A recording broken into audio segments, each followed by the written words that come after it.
حضرت سفیان ثوری طواف فرما رہے ہیں خانہ کعبہ کا، طواف کرتے ہوئے آپ کے ساتھ ایک شخص ہے کہ جو ہر قدم پر اللہ کے نبی صلی اللہ علیہ وآلہ وسلم پر درود پاک کا نذرانہ پیش کر رہا ہے. وہ جب بھی قدم اٹھاتا ہے تو اللہ کے نبی صلی اللہ علیہ وسلم پر درود پڑھتا ہے. تو اس کا یہ عمل دیکھ کر حضرت سفیان ثوری رحمۃ اللہ تعالی علیہ پوچھا کہ کیا درود پاک کے ذریعے ہماری دعائیں قبول ہوتی ہیں؟ حالانکہ دعائیں تو اسم اعظم کے ذریعے قبول ہوتی ہیں. تو آپ کہتے ہیں کہ جی درود پاک کے صدقے دعائیں قبول ہوتی ہیں، درود پاک ہماری دعاؤں کی قبولیت کا ذریعہ بن جاتا ہے. جبکہ روایات کے اندر موجود ہے کہ جو اسم اعظم کے ذریعے دعا مانگتا ہے تو اس کے دعائیں جو ہے وہ قبول ہوتی ہیں، اس میں اعظم کے ذریعے دعائیں قبول ہوتی ہیں. اللہ من الشیطان الرجیم، بسم اللہ الرحمن الرحیم. ایک مرتبہ پھر اپنے تمام ویورز کو، ناظرین کو اپنے چینل پر خوش آمدید کہوں گا، اور ہمیشہ کی طرح آپ کے پاس بہت ہی پیاری ویڈیو لے کر آیا ہوں. ویڈیو شروع کرنے سے پہلے آپ سے ریکویسٹ کروں گا، اگر آپ ہمارے چینل پر نئے ہیں اور مزید ایسی اسلامک ویڈیوز دیکھنا چاہتے ہیں تو ہمارے چینل کو سبسکرائب، لائک اینڈ شیئر کرنا نہ بھولیے گا، اور ویڈیو آخر تک دیکھیے گا. آج میرے طالب علم نے مجھ سے ایک سوال پوچھا ہے. وہ سوال کون سا ہے؟ آئیں سوال سنتے ہیں. ہم جو درود پاک پڑھتے ہیں نبی پاک صلی اللہ علیہ وسلم پر، کیا نبی پاک وہ سنتے ہیں، اس کا جواب بھی دیتے ہیں؟ سبحان اللہ، کتنا پیارا سوال پوچھا ہے طالب علم نے کہ کیا ہم جو نبی اکرم نور مجسم صلی اللہ علیہ وآلہ وسلم پر درود پاک پڑھتے ہیں، ہمارا درود پاک اللہ کے نبی صلی اللہ علیہ وآلہ وسلم خود سماعت فرماتے ہیں یا نہیں، اور کیا اس کا جواب بھی دیتے ہیں یا نہیں؟ یہ سوال طالب علم نے پوچھا ہے. انشاءاللہ اس کا آپ کو جواب بھی دیں گے، اور اس پر آپ کو انشاءاللہ ایک مختصر سا واقعہ بھی سنانے والا ہوں کہ درود پاک پڑھنے والے پر اللہ کے نبی صلی اللہ علیہ وآلہ وسلم کس طرح نظر کرم فرماتے ہیں، نظر عنایت فرماتے ہیں. اس کا درود پاک پڑھنے والے کا درود پاک سماعت فرما کر اس کو جواب کیسے عطا فرماتے ہیں، اس پر کیسے نظر عنایت فرماتے ہیں. انشاءاللہ اس پر آپ کو واقعہ بھی سناؤں گا. اس سے پہلے میں آپ سے گزارش کروں گا، اگر آپ ہمارے چینل پر نئے ہیں اور مزید ایسی ویڈیوز دیکھنا چاہتے ہیں تو چینل کو سبسکرائب، لائک اینڈ شیئر کرنا نہ بھولیے گا، اور ایک پیارا سا کمنٹ بھی کر دیجئے گا کہ آپ کو ہماری ویڈیوز کیسی لگتی ہیں. تو آئیں بات شروع کرتے ہیں اس سے کہ کیا ہمارے پیارے نبی حضرت محمد مصطفیٰ صلی اللہ تعالیٰ علیہ وآلہ وسلم ہمارا درود پاک سماعت فرماتے ہیں، اور اس کے بارے میں کوئی احادیث مبارکہ بھی موجود ہے یا نہیں. جی اس کے بارے میں ہم آپ کو بتاتے ہیں کہ نبی اکرم صلی اللہ تعالیٰ علیہ وآلہ وسلم کا کیا فرمان عالی شان ہے جو ان کے امتی، ان کے غلام ان پر درود و سلام کا نذرانہ پیش کرتے ہیں. اس کے بارے میں کیا فرمایا؟ تو اس کے بارے میں علماء کرام نے کثیر تعداد کے اندر احادیث مبارکہ کو روایت کیا ہے، احادیث مبارکہ کتابوں میں نقل کی ہیں کہ اللہ کے نبی صلی اللہ علیہ وآلہ وسلم ہمارا درود و سلام خود سماعت فرماتے ہیں. ارے آپ تو بات کرتے ہیں کہ کیا ہمارے پیارے نبی ہمارا درود سنتے ہیں. آئیں آپ کو ایک فرمان مصطفیٰ صلی اللہ علیہ وسلم سناتا ہوں جس کا مفہوم ہے کہ اللہ کے نبی صلی اللہ علیہ وسلم نے فرمایا کہ میں آسمانوں کے چرچرانے کی آواز بھی سنتا ہوں. جی ہاں، اسی طرح ایک اور روایت کے اندر موجود ہے کہ نبی اکرم صلی اللہ علیہ وسلم نے ارشاد فرمایا کہ ایک عورت نے اللہ کے نبی صلی اللہ علیہ وسلم کو بھنی ہوئی بکری پیش کی. اس بکری کے گوشت کے اندر اس نے زہر ملا دیا. تو نبی اکرم صلی اللہ علیہ وسلم سے اس بھنی ہوئی بکری نے بات کی اور اللہ کے نبی صلی اللہ علیہ وسلم سے گزارش کی کہ یا رسول اللہ صلی اللہ علیہ وسلم میرے اندر زہر ہے، آپ مجھے نہ کھائیے. تو اللہ کے نبی نے اس عورت سے فرمایا کیا تم نے اس بکری کے اندر زہر ملایا ہے؟ تو وہ عورت حیران ہو گئی اور کہنے لگی کہ آپ کو کس نے خبر دی؟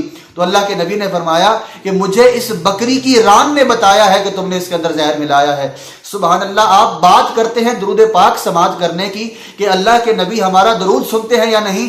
ارے وہ تو اس بھنی ہوئی بکری سے بھی بات کر رہے ہیں، آسمانوں کے چرچرانے کی آواز سن رہے ہیں. اسی طرح ایک روایت میں آتا ہے کہ اللہ کے نبی صلی اللہ علیہ وسلم جنت میں جو حوریں گفتگو کرتی ہیں اسے بھی سماعت فرماتے ہیں. سبحان اللہ. وہ شاعر کیا خوب لکھتا ہے، دور و نزدیک کے سننے والے وہ کان لالے کرامت پہ لاکھوں سلام. تو اللہ کے نبی صلی اللہ علیہ وسلم دور و نزدیک کی تمام تر گفتگو کو سماعت فرماتے ہیں. اور آئیں بات کرتے ہیں کہ امتی کا درود بھی سماعت فرماتے ہیں یا نہیں. جی ہاں، کثیر تعداد کے اندر روایات موجود ہیں. ایک روایت میں اللہ کے نبی صلی اللہ علیہ وسلم کا فرمان عالی شان ہے جس کے اندر فرمایا کہ میرا امتی جہاں کہیں بھی ہو مجھ پر درود پڑے، میں محمد مصطفیٰ صلی اللہ علیہ وآلہ وسلم اس کا درود پاک سماعت فرماتا ہوں. اور شاعر کیا خوب کہتا ہے، کہیں سے پڑھو درود ان پر تمام دہر کا نقشہ حضور جانتے ہیں۔ تو حضور نبی اکرم صلی اللہ تعالی علیہ وآلہ وسلم اپنے امتی کا درود پاک سنتے ہیں، نہ صرف درود پاک سنتے ہیں بلکہ جواب بھی عطا فرماتے ہیں۔ اور ایک روایت میں آتا ہے کہ تم جب بھی مجھ پر درود پڑھو تو احسن انداز میں درود پاک پڑھا کرو کہ تمہارا درود میں خود سماعت فرماتا ہوں۔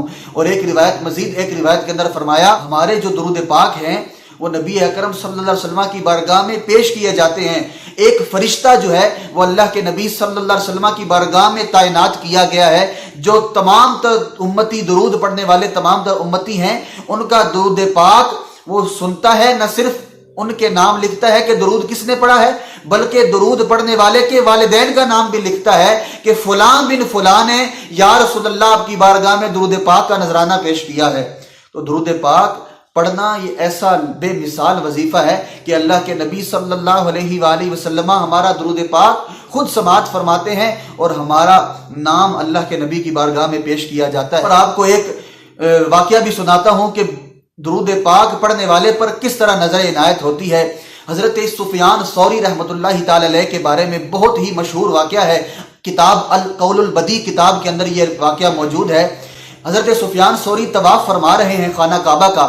طواف کرتے ہوئے آپ کے ساتھ ایک شخص ہے کہ جو ہر قدم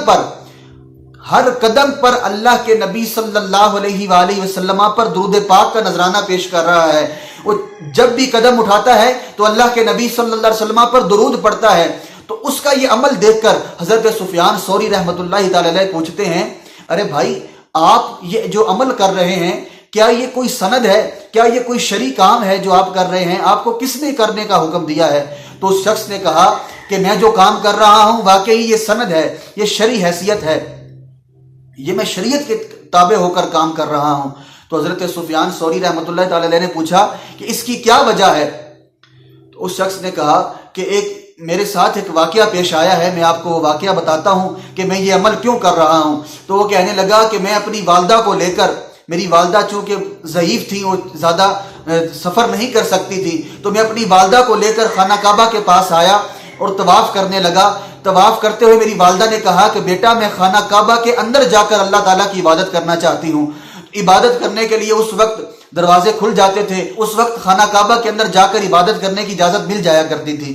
تو میں اپنی والدہ کو جیسے ہی خانہ کعبہ کے اندر لے کر گیا اور میری والدہ جیسے ہی خانہ کعبہ میں داخل ہوئی تو میری والدہ اچانک سے ان کی طبیعت خراب ہونے لگی، ان کا پیٹ پھولنے لگا، چہرہ سیاہ پڑ گیا، حتیٰ کہ چہرہ متذبذب ہو گیا۔ ہم لوگ بڑے حیران ہوئے کہ یہ کیا ماجرا ہے۔ اب مجھے اس بات پر خوف آنے لگا کہ میں اپنی والدہ کو اس حالت میں، اس پریشانی کے عالم میں لے کر باہر جاؤں گا تو بہت رسوائی ہو جائے گی، بہت ذلیل و خوار ہو جاؤں گا کہ یہ کیسی گناہ گار خاتون ہے جو خانہ کعبہ کے اندر داخل ہوئی تو اس کا پیٹ پھولنے لگا اور اس کا چہرہ سیاہ پڑ گیا۔ اس رسوائی کے عالم کے اندر میں پریشان تھا کہ اتنے میں ایک غیبی آواز آئی، سفید پوش شخصیت میرے سامنے آئی اور انہوں نے اشارہ فرماتے ہوئے کہا، انہوں نے پیٹ کی طرف اشارہ کیا تو وہ پیٹ جو ہے بالکل صحیح سلامت ہو گیا۔ اسی طرح پھر چہرے کی طرف اشارہ کیا تو وہ چہرہ بھی بالکل روشن اور چمکدار ہو گیا۔ تو میں نے اس شخصیت سے کہا کہ آپ کون سی مرتبہ ہیں کہ آپ کے اشارے سے میری والدہ کی بیماری چلی گئی، پریشانی چلی گئی؟ اس پر انہوں نے فرمایا کہ میں تمہارا نبی محمد مصطفیٰ صلی اللہ تعالی علیہ وآلہ وسلم ہوں۔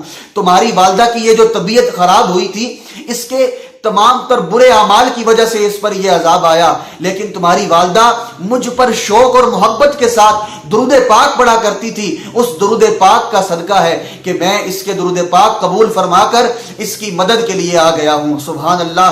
اللہ کے نبی صلی اللہ علیہ وآلہ وسلم کا تشریف لانا کس طرح ممکن ہوا؟ درود پاک کی برکت سے ممکن ہوا۔ اور پھر وہ شخص کہنے لگا کہ یا رسول اللہ صلی اللہ تعالی علیہ وآلہ وسلم آپ مجھے کوئی وظیفہ عطا فرمائیں کہ میں بھی اپنی زندگی کے اندر وہ شامل کر لوں۔ تو اللہ کے نبی نے فرمایا کہ اے میرے امتی، تم نہ کوئی قدم اٹھانا نہ رکھنا یہاں تک کہ مجھ پر درود نہ پڑھ لیا کرو۔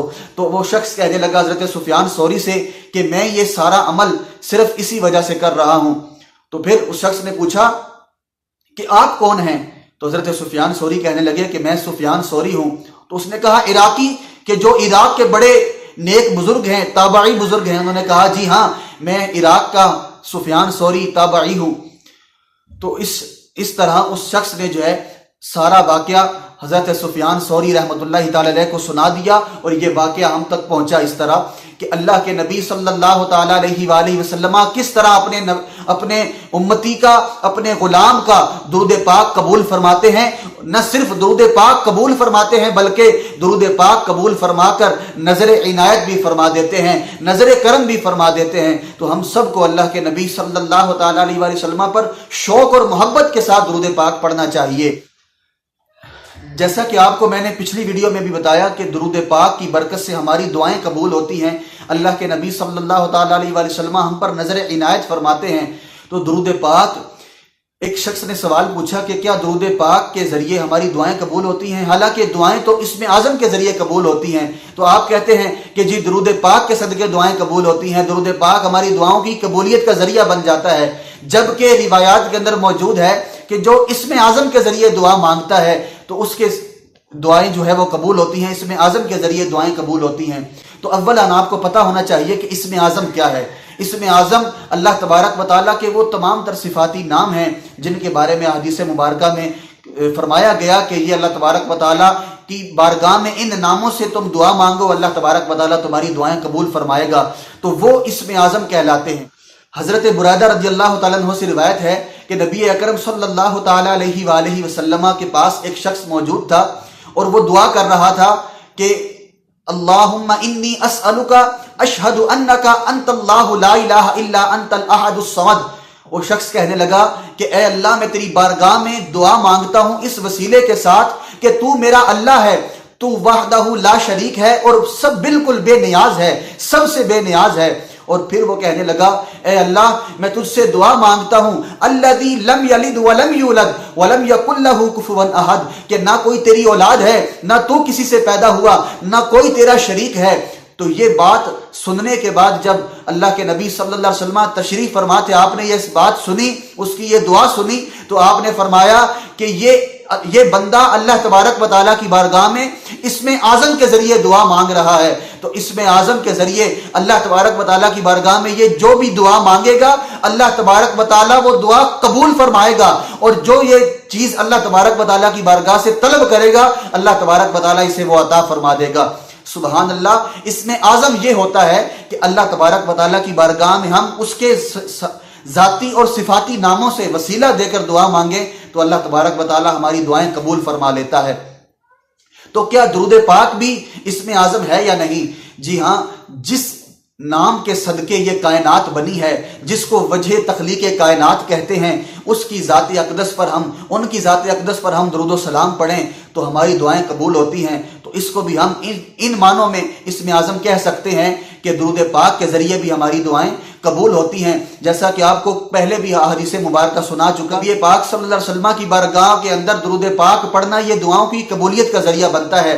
ایک روایت مزید آپ کو سناتا جاؤں. حضرت عمر سے یہ روایت مروی ہے کہ جب کوئی بندہ اللہ کی بارگاہ میں دعا مانگتا ہے تو وہ دعا زمین و آسمان کے درمیان معلق رہتی ہے، یہاں تک کہ اللہ کے نبی فرماتے ہیں کہ کوئی میرا امتی مجھ پر درود نہ پڑھ لے وہ دعا زمین و آسمان کے درمیان معلق لٹکی رہتی ہے. اور جب کوئی امتی درود پڑھتا ہے تو اس درود پاک کی برکت سے آسمانوں کے دروازے کھل جاتے ہیں اور دعا کو قبول فرما لیا جاتا ہے. تو ہمیں درود پاک پڑھنا چاہیے، حضور نبی اکرم صلی اللہ تعالی علیہ وآلہ وسلم کی ذات اقدس پر درود و سلام کا نذرانہ پیش کرنا چاہیے. یہی ہمارے لیے اسم اعظم کا کام کرے گا، یہی درود پاک ہماری دعاؤں کی قبولیت کا ذریعہ بن جائے گا، یہی درود پاک ہماری تمام تر حاجات میں ہماری مشکل کشائی کرے گا، ہماری حاجات کے اندر، ہماری پریشانیوں کے اندر ہماری مدد فرمائے گا. تو آپ کو ایک آخر میں درود پاک بھی بتاتا جاؤں کہ ہمیں کون سا درود پاک کثرت سے پڑھنا چاہیے. یوں تو درود پاک بہت سارے ہیں، لیکن آج جو درود پاک آپ کو بتا رہا ہوں اسے درود خضری کہتے ہیں. جی ہاں، درود خضری کو اگر آپ پڑھنے لگ جائیں اور اس کے پڑھتے پڑھتے آپ اس کے عدد 1.25 لاکھ کے عدد کو پہنچ جائیں تو آپ اللہ کے نبی صلی اللہ علیہ وسلم کے محبوب غلام بن جائیں گے. اللہ کے نبی آپ کو اپنا محبوب غلام بنا لیں گے. اللہ کے نبی صلی اللہ علیہ وسلم کی بارگاہ میں آپ مقبول ہو جائیں گے. کرنا کیا ہے؟ 1.25 لاکھ کے عدد کو مکمل کر لیں. اسی عدد کے بعد آپ کی پریشانیاں بھی ختم ہو جائیں گی، حاجات بھی ختم ہو جائیں گی. اللہ کے نبی صلی اللہ علیہ وسلم اس طرح نظر عنایت فرمائیں گے کہ آپ سمجھیں گے کہ کبھی آپ پر آزمائش آئی ہی نہیں ہے. اگر کوئی بندہ 1.25 لاکھ کے عدد کو مکمل کرنے کے لیے پریشان ہوتا ہے کہ میں کیسے کروں، تو آپ کم و بیش روزانہ 313 مرتبہ اس کا وظیفہ کرنے لگ جائیں. وہ درود پاک کون سا ہے؟ صلی اللہ علی حبیبہ محمد و آلہ و صحبہ وسلم. یہ درود پاک آپ نے پڑھنا ہے 313 مرتبہ، اور اس کو پڑھنے لگ جائیں، اس کا وظیفہ کرنے لگ جائیں. اس درود پاک کی برکت سے اللہ تبارک و تعالی اس طرح نظر عنایت فرمائے گا. اللہ تبارک و تعالی کے پیارے نبی حضرت محمد مصطفیٰ صلی اللہ علیہ وآلہ وسلم اپنی نظر عنایت فرمائیں گے، نظر کرم فرمائیں گے. انشاءاللہ تبارک و تعالی تمام تر پریشانیاں ختم ہو جائیں گی، ٹینشنیں ختم ہو جائیں گی. اللہ تبارک و تعالی ہم سب کو اپنے حبیب، اپنے پیارے نبی صلی اللہ تعالی علیہ وسلم پر خوب خوب درود پاک پڑھنے کی توفیق عطا فرمائے، نذرانہ پیش کرنے کی توفیق عطا فرمائے. اللہ تبارک و تعالی میرا اور آپ کا حامی و ناصر ہو. مزید ایسی ویڈیوز دیکھنے کے لیے ہمارے چینل کو سبسکرائب، لائک اینڈ شیئر کرنا نہ بھولیے گا، اور ویڈیو آپ کو کیسی لگی اس کو کمنٹ کر کے ضرور بتائیے گا. اللہ تبارک و تعالی ہم سب کا حامی و ناصر ہو. ملتے ہیں اگلی ویڈیو میں، تب تک کے لیے اللہ حافظ. جزاک اللہ.